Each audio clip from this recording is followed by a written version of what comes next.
¿Qué tal? Bienvenidos a este nuevo episodio de Alliance Talks. Gracias por acompañarnos nuevamente y pues bueno, vamos a hablar de un tema relevante y muy importante que está sucediendo en el sector. Durante pues años gran parte del ecosistema energético mexicano operó bajo una lógica relativamente estable. Pemex marcaba el ritmo de operación, inversión y desarrollo para miles de empresas alrededor del sector. Pero hoy la conversación es distinta. Presión financiera, retrasos en pagos, incertidumbre operativa y cambios dentro de la dinámica industrial están obligando a muchas empresas a replantear completamente la manera en la que operan. Y quizá la pregunta más importante ya no es si el sector está atravesando un momento complicado, sino si estamos viendo una transformación estructural del ecosistema energético mexicano. Y para profundizar en todo este tema, hoy nos acompaña y tenemos el privilegio que nos acompañe el ingeniero Rodolfo Alfonso Esquivel, director general de Grupo Roales, con experiencia directa dentro de la operación y dinámica real del sector energético nacional. Ingeniero, un ¿Qué gusto tal? tenerlo en este espacio. Buenas tardes y muchas gracias por la invitación y por estar aquí con ustedes nuevamente. Creo que ya había algo de Sí. tiempo que no estábamos aquí. Así es, ya tenía un ratito, hemos tenido ya participación del ingeniero, pero ya tenía rato como comentaba. Muy bien, ingeniero, antes de comenzar y entrar al contexto actual del tema, nos gustaría empezar un poco con su trayectoria. Digo, porque usted pues, ya lleva años trabajando directamente dentro de la operación energética en México y creo que pues esto le da una perspectiva distinta a lo que está pasando hoy. Cuéntanos un poco sobre su recorrido dentro de la industria y cómo ha evolucionado su experiencia dentro del sector. Sí, mira, prácticamente en el sector estoy desde los 19, 20 años. Antes de titularme, yo ya estaba trabajando directamente en la refinería Madero, específicamente en lo que era la construcción, remodelación. A los 21 años me graduó. Entro a trabajar a Pemex directamente. Estuve como supervisor de contrato por casi 7 años de manera directa en el área de perforación. Específicamente, posteriormente pasé a la coordinación de servicios marinos.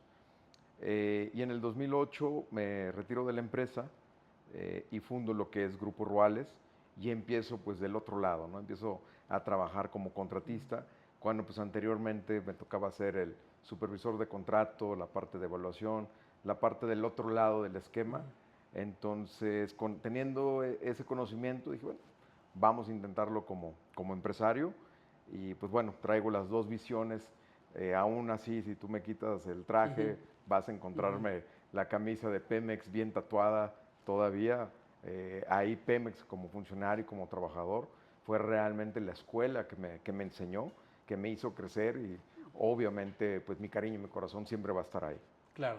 Muy bien, gracias, ingeniero. Y justamente, bueno, alguien que ha vivido pues el sector desde la operación, como comenta, probablemente pues bueno, pueda percibir cambios que desde fuera pues no siempre son tan visibles.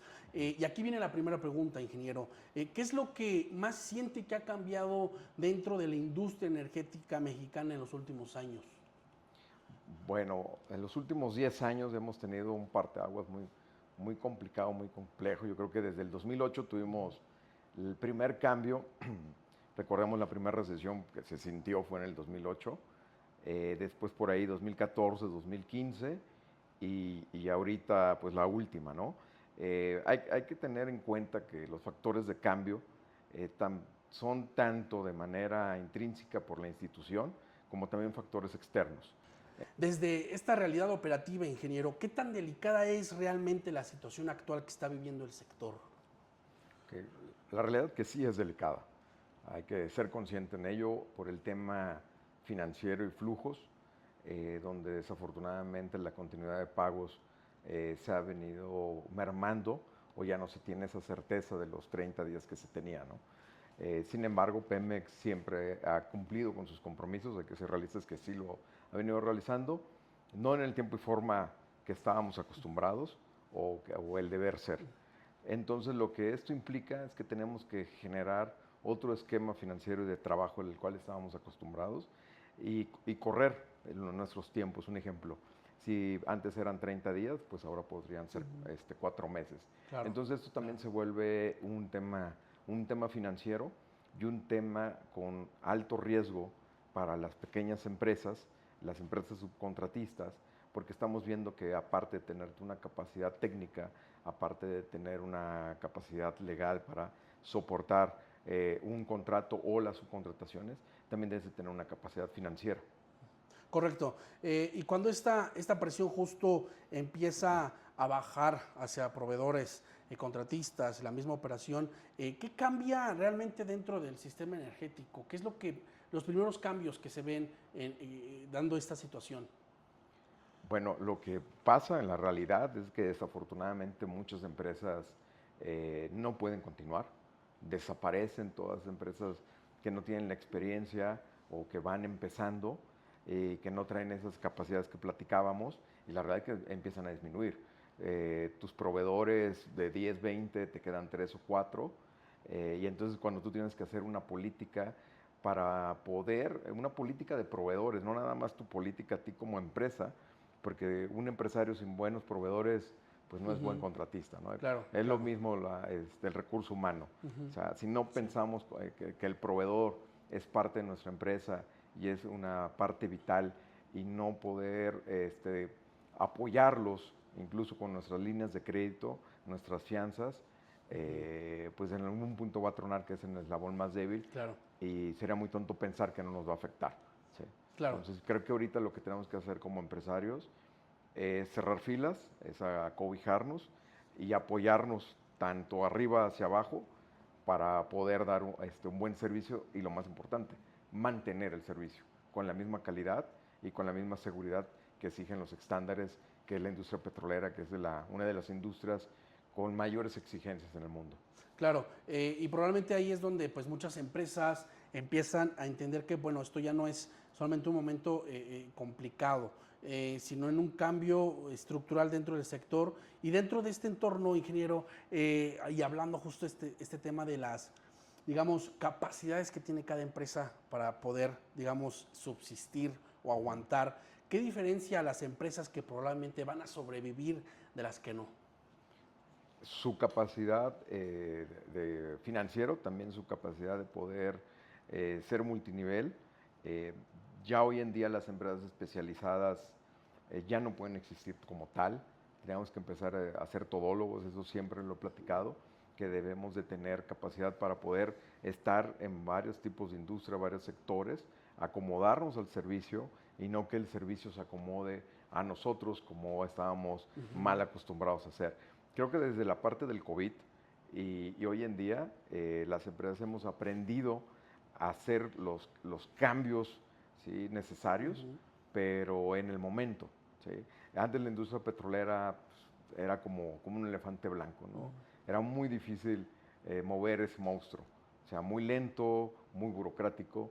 Ahora se tiene que ser mucho más rápido, más ágil. Hay herramientas como la inteligencia artificial que anteriormente o la automatización que no se utilizaba tanto en nuestros procesos, porque nosotros nos basamos en una normativa y a una conceptualización contractual que tenemos con Pemex y de ahí en fuera no hay necesidad de cambiarnos. Es verde y es verde y se acabó. Pero Claro, bueno, hay varios tonos de verde, ahora sabemos que hay sí. varios tonos de verde y hay que tener la capacidad de interactuar con nuestro cliente, decirle, oye, mira, el contrato es verde, pero hay varios tonos y podemos cambiarlo porque hay nueva tecnología y eso implica mayor productividad, bajar los costos y un largo etcétera. ¿Sí? Entonces yo creo que ahorita estamos teniendo esa capacidad, esa flexibilidad que la industria petrolera no tenía. Eh, ¿Qué errores entonces siguen cometiendo estas empresas? O sea, ya mencionó justo el tema de la capacidad financiera, el tema de la sostenibilidad de proveeduría, pero ¿qué errores, además de lo que ya mencionamos, siguen cometiendo muchas empresas que intentan acercarse hoy al sector energético? Pues más que errores diría áreas de oportunidad, porque ya decir error, ya nos estamos cerrando de que de ahí no vamos a brincarlo. Como un área de oportunidad, te puede decir, esa es una, la flexibilidad, la capacidad de financiamiento. A veces uno cree que por ser pyme no podemos llegar a esos financiamientos y la realidad es que sí, existen varias herramientas, varios tipos de bancos, financieras, de primero, segundo, tercer nivel, que se puede hacer. Obviamente hay que hacerlo de una manera inteligente, es como una tarjeta de crédito, no porque tengas un crédito de 100 pesos vas a acabártelo cada mes. Exactamente. ¿Sí? Exactamente. Hay que hacerlo de manera inteligente y creo que ahí es donde la educación y la administración financiera nos pone a prueba como personas físicas y como personas morales en este caso, que tenemos que ser muy eficientes, tenemos que hacer el doble con la mitad. Ese es el reto. Sí, hacer el doble con la mitad. Correcto. Y mi pregunta, la siguiente pregunta que le voy a hacer, ingeniero, es justo esto. ¿Qué tan preparado estamos? ¿Qué tan preparado está el país para sostener este crecimiento o esa situación? Bueno, mira, como país, en términos generales, creo que como empresarios, como mexicanos, estamos muy bien preparados. O sea, a diferencia de varios países, digo, hemos tenido la oportunidad de trabajar pues, con varias empresas de diferentes países, etcétera. Y creo que como empresarios mexicanos tenemos esa resiliencia, esa flexibilidad, y a veces no la creemos, a veces no lo sabemos, que realmente tenemos tanta fuerza, tanta capacidad de desarrollo. O sea, te puedo decir que como empresarios mexicanos, yo ahí no creo que exista el problema. Yo creo que más el problema es de que tengamos que creer, que realmente lo adoptemos como una realidad, que somos muy buenas empresas, tenemos excelente capacidad. Claro. Y hoy por hoy te puedo decir que sin menospreciar a otras compañías en otros países, nos ponemos al tú por tú con otras compañías a nivel internacional y estamos al mismo nivel y o por encima. ¿Sí? En el tema de calidad, en el tema de seguridad y en ese largo, etcétera. Creo que como mexicanos debemos de empezar a darnos cuenta que el valor real que tenemos. Y es muy sencillo sopesar estas palabras, porque puedes decir, se escuchan muy bonitas. Es muy sencillo, agarra tu empresa o tú como persona y te vas a trabajar a otro país y eres un éxito. Nunca va a haber un país que te diga que eres una mala empresa. ¿Sí? Nosotros como mexicanos, ¿qué quiere decir? Que somos buenos. Claro. ¿Sí? Somos realmente buenos. Que aquí pues tengamos mucha competencia, es otra cosa. Y yo creo que por ahí sería otro comentario. No necesariamente tenemos que vivir en un ecosistema en México. Como empresas, creo que tenemos la capacidad de poder trabajar en otros países independientemente del tamaño de la empresa. No necesitamos facturar tantos millones de dólares para poder ir a hacer otro trabajo a Latinoamérica o a Estados Unidos. ¿Sí? Eso está muy comprobado y creo que sería también una manera el poder diversificar, no solamente en la industria, sino también en el área geográfica. Y con ello, pues, tener mayor ingreso, mayor capacidad y afrontar y seguir trabajando aquí en México. En lo personal, Grupo Ruales tiene un pie siempre fuera, pero siempre con el corazón y con las vistas de seguir trabajando en México. Si vamos a trabajar fuera de México es para poder mantener esta operación porque apostamos en el país, creemos en el país y sabemos que estos son momentos y son siempre picos. Siempre la industria, cualquier tipo de industria tiene picos. Bueno, que este pico, bueno, se ha alargado ya, más que ser una cresta, se nos está haciendo lineal, pero en algún momento esto tiene que repuntar. ¿Y cómo va a repuntar? Con nosotros mismos. Y ese es otro punto muy importante. El gobierno no va a venir a solucionar las cosas porque pues no es como los papás que tienen que venir a decirnos qué hacer. Entonces es un trabajo en conjunto, empresarios, trabajadores, instituciones y el gobierno. Si no nos ayudamos de manera conjunta, pues esto no va a funcionar por ningún momento. Si esperamos que va a llegar la solución del cielo, no es así. Nosotros tenemos que generar las soluciones. Tenemos que ser proactivos realmente cómo solucionarlos. ¿Cómo lo vamos a solucionar? Muy sencillo. Lo puedes solucionar lo que quede a tu alcance de la mano. De manera intrínseca e implícita en tu empresa, lo que yo puedo hacer para funcionar. Si de ahí tienes la capacidad de hacerlo de manera exterior, bienvenido. Claro. Todo ayuda. Y no quedarse ahí. Tocar con los actores, con las áreas de gobierno, incluso con nuestros demás compañeros, nuestros demás empresarios. Yo nunca utilizo el término competencia, no me gusta. Es más aliados, ¿sí? Y creo que las mayores alianzas las encuentras con tu competencia directa, ¿sí? Donde realmente puedes crecer. Tal vez tú puedes alcanzar 10 y tu competencia 10. Pero si se juntan no serían 20, serían 30. Entonces es mucho más estratégico reunirse con tu competencia, entre comillas, y tendrás mucho mayor margen, ¿sí? Utilidades y penetración de mercado. Claro. Debemos de quitarnos ese tipo de mentalidades de tratar de jugar solo. O sea, uno no puede meter gol desde la portería. Tiene que ir dando pases y pases y al final el gol es de todo el equipo. Aquí el gol no lo metió el gobierno, no lo metió el empresario, no lo metió el estudiante. El gol lo metió México. O sea, y es que lo que es donde realmente debemos de colgarnos esa medalla. ¿Sí? Realmente comprometernos a tratar de buscar la solución.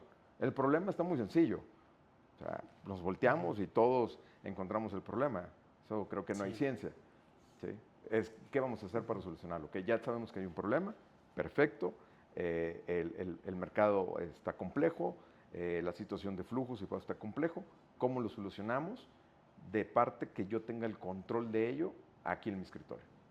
O sea, digamos que para poder sostenerse y poder mantener, digamos, de manera sólida la empresa en el sector, son importantes las alianzas estratégicas con otras. Totalmente. Hoy en día ya no puedes crecer si no es con alianza.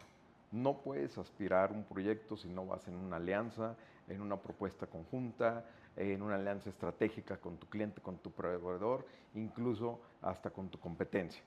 Tienes que ir siempre en alianza para poder crecer. Ya uno no puede crecer solo, esos tiempos ya se acabaron. Me resulta interesante este aspecto de la competencia que no suele estar dentro de su, digamos, vocabulario, ingeniero. ¿Cómo lo integra? O sea, sabemos que, bueno, hay empresas que se pueden dedicar a algo similar a lo suyo, pero ¿cómo lo convierte en un aliado y no convertirlo en un competidor? Sencillo, lo que te platicaba, yo tal vez puedo aspirar solo a un proyecto de 10 pesos el contrato, ¿sí? Y mi aliado, competencia en este caso, también puede ser con 10. Pero si unimos fuerzas, podemos ir por proyectos con un cliente que exija más, donde ya no serían 20, serían 30. ¿Sí? Porque uniendo las dos capacidades, entonces yo no voy a estar dividiendo una utilidad. O sea, si fueran 20, pues sería complicado, pues al final dirías, pues lo hago solo. Claro. Pero al sumar esas dos experiencias, esas dos capacidades e infraestructura, ¿sí? Conocimiento y relaciones, porque cada quien tiene su área de fuerza, pues podría estar aspirando ya no proyectos de 10 ni de 20, sino de 30, incluso más. Entonces, ahí sí es donde vale una alianza, porque vas a estar teniendo mucho más rendimiento, utilidad, porque al unirse estas dos fuerzas, pues optimizas tus costos, optimizas tus indirectos, ¿sí? Y tu margen de utilidad crece. Es matemática simple. Claro. ¿Sí? Lo que sí tenemos que dejar de hacer como empresarios es dejar a un lado el protagonismo. El protagonismo es el peor daño que le podemos hacer a una empresa. ¿Sí? Claro, y más complicado, perdón, por, digamos, que el sector, pues, particularmente, pues, creció de gente que, pues, ha sido visionaria, ¿no? Para poder hacer grandes empresas y siempre la competitividad ha sido uno de los pilares fundamentales en cada una de las empresas. Pero entonces ya en esta situación en la que más bien en la que demanda aliarte con otras empresas para poder subsistir o sobrevivir, ya es necesario, es indispensable. Grupo Roales, ¿cómo lo ha hecho, ingeniero? ¿Cómo ha logrado hacer esa sinergia con algunas otras empresas? ¿Cómo lo ha aprendido a lo largo de estos años? Bueno, lo aprendimos como todos, primero a la mala. ¿Sí?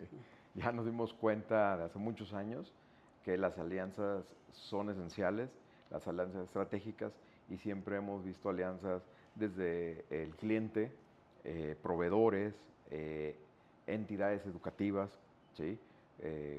Lo que son también, entre comillas, nuestra competencia, ver cómo manejarlo, cómo crecer el cómo sí, ¿sí?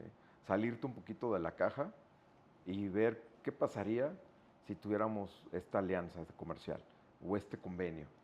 ¿Sí? Incluso tener la alianza desde el que te dé el equipo de protección y seguridad o lo que es el equipo de informática, pues desde ahí funciona. O sea, si al final del día vas a terminar comprando 500 laptops porque es parte de tu día a día, de tu oficina, pues ¿por qué no te vuelves distribuidor de HP o de Dell? Claro. Un ejemplo. Claro. Sí. Claro. Y esto, viéndolo a 10 años, ingeniero, ¿lo ve como un reto o una oportunidad que realmente las empresas sí pueden superar si no, si no hacen esas alianzas? ¿O de alguna manera los retos que está ahorita demandando el sector pueden también perjudicar a las mismas empresas si no hacen estas alianzas? Y más que a 10 años, yo te le diría un año. Ok. ¿Sí?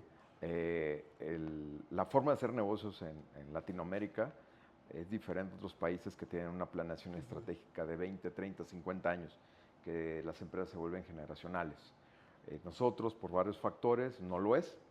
Así que yo creo que ahorita la situación es hacer una planeación anual. ¿Sí? Y yo hablar de 3 años es hablar ya de un futuro. ¿Sí? Entonces yo creo que si hacemos una planeación estratégica de un año, pues sí estamos hablando de realidades. Y como esta idea, pues bueno, esto lo pongo en la mesa y hay varias, hay muchas personas en el sector que pueden tener otras ideas como utilizar la inteligencia artificial, utilizar tecnologías, ¿sí? Que muchas veces el sector petrolero ha quedado aislado y ¿por qué no? Son cosas totalmente diferentes que no estábamos acostumbrados. Pero la respuesta es sí, es no nada más las alianzas, es ver cómo modificar y hacer las cosas diferentes, porque las cosas que estábamos haciendo en el pasado y en el presente nos estamos dando cuenta que eso no funciona. Y si lo seguimos repitiendo, pues no busquemos el éxito si simplemente estamos repitiendo las cosas que no han funcionado. Correcto. Definitivo, hay que hacer cosas nuevas. Correcto. Y para ir cerrando, ingeniero, probablemente, bueno, pues el futuro energético va a depender mucho menos de un discurso y mucho más de una capacidad real de ejecución, pero también planeación, que es lo que comenta. Así es. Siempre hacer una planeación estratégica de un año, verlo tal vez corto hacia mediano plazo. Y quizá aquí pues está el centro de esta conversación, digo, entender el sector energético pues ya no está viviendo solamente una etapa, digamos, complicada. Y para cerrar, le voy a hacer esta última pregunta, ingeniero. ¿Cómo ve la situación de aquí a 5 años el sector mexicano? Tanto de manera general, lo que es hablando también el Pemex, y cómo se ve Grupo Roales de aquí a 5 años en todo este ambiente, digamos, que está transformando el sector. Mira, yo creo que en 5 años, si no es que en menos, vamos a ver una participación más intensa del sector privado. Se está observando en las modificaciones legales, ¿sí? Las proyecciones que tiene Pemex. Creo que el sector privado va a jugar una carta ya muy fuerte. Creo que ahorita estamos en esa curva de aprendizaje. Creo que al final del día vamos a retomar la parte particular y vamos a estar utilizando pues varias áreas, varias tecnologías. Bueno, está en la mesa el fracking, ¿sí? Tiene sus pros y sus contras, y así como ello, otros tipos, almacenamiento de gas, de generación de energía, etcétera. Creo que es esencial que los particulares y tanto también el financiamiento nacional o internacional entren como jugadores, y creo que por ahí es la parte que vamos a liberar y vamos a potencializar el sector. Muy bien. Petróleos Mexicanos, por último, ¿va a solucionarlo lo antes posible, ingeniero? Mira, vuelvo a lo mismo, no es responsabilidad de Petróleos Mexicanos, es de todos. No le podemos dejar la culpa y la batuta a una entidad o a una persona. Es ahí donde todas las cámaras, todas las asociaciones, los empresarios tienen que poner un granito de arena, ¿no? O sea, sí me quejo, sí genero dónde está la problemática, pero ponme 10 soluciones. Sí, ya sé lo que lo tengo, pero ponme 10 soluciones, ayúdame. ¿Qué hacemos? Si no trabajamos en equipo, ¿sí? Porque también es trabajar en equipo con gobierno, es trabajar con Pemex, no se va a solucionar. Es ir también a tocarle la puerta. Oye, tengo esta idea, voy y toco la puerta. Si te dicen que no, ok, pues tú la plasmaste. Y así, yo creo que ahí es más que si el Pemex lo va a solucionar, es qué vamos a hacer para solucionarlo, todos. ¿Sí? Porque esto ya no es un tema político, ni mucho menos politizarlo. Es un tema de seguridad nacional, es un tema de que las empresas continúen y un bienestar común, no nada más del empresariado, sino también de todo lo que implica la empresa, todos los trabajadores. Estamos hablando de familias, estamos hablando de personas, no estamos hablando de utilidades. ¿Sí? Cuando una empresa cierra, bueno, no es que quebró, es que dejó muchas familias sin un sustento y sin un trabajo y sin una protección. Eso es lo que realmente tenemos que visualizar Claro. como empresarios, el sector del bienestar común, y por ello también la obligación de involucrarnos. Creo que la pasividad del empresariado es lo más grave que puede pasar en estos momentos. El sentarnos y ver qué va a pasar en las próximas elecciones, el próximo año, es lo peor que podemos hacer. Tenemos que ser proactivos, no reactivos. Tenemos que buscar la solución y no nada más sentarnos o centrarnos en la crítica. Creo que eso es lo más importante y lo más urgente, más que tus planes de negocio, tu proyección, es la mentalidad de cómo vamos a resolverlo en equipo. Muy bien, ingeniero. Y pues bueno, antes de cerrar, quisiera usted dar algún mensaje a nuestra audiencia, algún evento que tenga Grupo Roales, o usted mismo que vaya a dar alguna conferencia, no sé, algo que quisiera darle a conocer a nuestra audiencia. Bueno, la próxima semana vamos a estar ahí en el Congreso Mexicano del Petróleo, que va a ser en Veracruz, ahí en Boca del Río para ser exacto. Ahí vamos a estar presentes y varios de la industria, que es muy importante este tipo de congresos, tanto la parte técnica y la parte comercial, vernos, darnos cuenta Claro. que todavía ahí seguimos. Pues todos los que van a estar ahí, pues los cordialmente invitados, y los que no los tenían ahí en el radar, bueno, próxima semana del 3 al 6 de junio, ahí en Veracruz. Excelente, pues ya saben, vamos a colocar información de Grupos Reales en nuestra publicación. Igual tienen sitio web, también lo vamos a poder compartir en nuestro post para que conozcan un poco más de Grupos Reales y a la vez, pues bueno, conozcan un poco más al ingeniero. Ingeniero, pues muchas gracias por este espacio que nos dio. Espero, pues bueno, no sea la última vez que nos visite. ¿Algo más que quiera comentar? No, muchas gracias y bueno, estamos aquí siempre a la orden. Perfecto, pues muchas gracias. Gracias y no olviden de seguirnos en nuestro próximo episodio. Ya estaremos dando nuevas noticias y pues bueno, gracias de todo corazón. Nos vemos.